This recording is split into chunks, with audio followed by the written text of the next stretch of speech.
કામ કર્યું છે. ગુજકો માસોલ રાજ્યની ટોચની સહકારી સંસ્થા છે અને દીર્ઘદ્રષ્ટા સહકારી આગેવાન ત્રિભુવન કાકાએ અમૂલની સ્થાપનાની ઉપરાંત 1960માં ગુજકો માસોલની સ્થાપના કરીને રાજ્યના સહકારી માર્કેટિંગમાં મજબૂત પાયો નાખ્યો. ખેડૂતોને ખૂબ જ સરળતાથી સમયસર અને વ્યાજબી ભાવે જુદા જુદા ખાતર, દવા, બિયારણો વગેરે મળી રહે અને આદર્શ વિતરણ વ્યવસ્થા ઊભી થાય તેવો તેમનો મૂળભૂત ઉદ્દેશ હતો. આજે આપણે ઉદ્દેશ સફળ થયેલો જોઈ રહ્યા છીએ.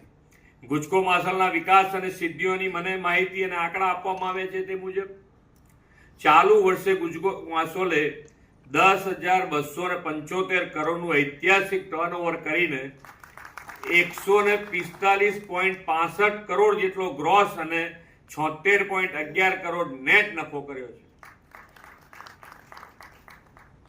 આ માટે સંસ્થાના ચેરમેન, વાઇસ ચેરમેન અને સમગ્ર બોર્ડને ખૂબ ખૂબ અભિનંદન પાઠવું છું. 2017થી ગુજકો માસોલનો ગ્રોસ નફો 3.5 ગણો અને નેટ પ્રોફિટ 9.5 ગણો વધ્યો તે સંસ્થા માટે ખૂબ ગૌરવની વાત છે. રાજ્યના સહકારી ક્ષેત્રના વિકાસમાં ગુજકો માસોલનું યોગદાન સરાહનીય છે. વડાપ્રધાનશ્રીએ વેલ્યુ એડિશનથી માર્કેટમાં ગુણવત્તાયુક્ત ઉત્પાદનો મૂકવા પર ભાર મૂક્યો છે. ગુજકો માસોલ દ્વારા આ દિશામાં ખાતર, દવા, બિયારણની કામગીરીને વધુને વધુ મજબૂત કરવાની સાથે સાથે વૈવિધ્યપૂર્ણ મૂલ્યવર્ધનની દિશામાં સારી કામગીરી થઈ રહી છે.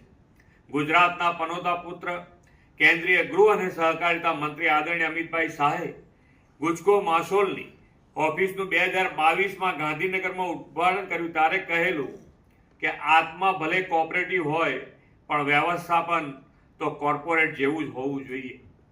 ખેડૂતો ઉત્પાદન કરે અને ગુજકો માસોલ ખરીદે, પ્રોસેસિંગ, પેકિંગ, બ્રાન્ડિંગ કરીને દેશ દુનિયામાં વેચે તેનાથી વોકલ ફોર લોકલ અને લોકલ ફોર ગ્લોબલના વડાપ્રધાનશ્રીના વિઝનને બળ મળે તેવું એક ઉત્તમ ઉદાહરણ મોડેલ ગુજકો માસોલ ઊભું કરી રહ્યું છે.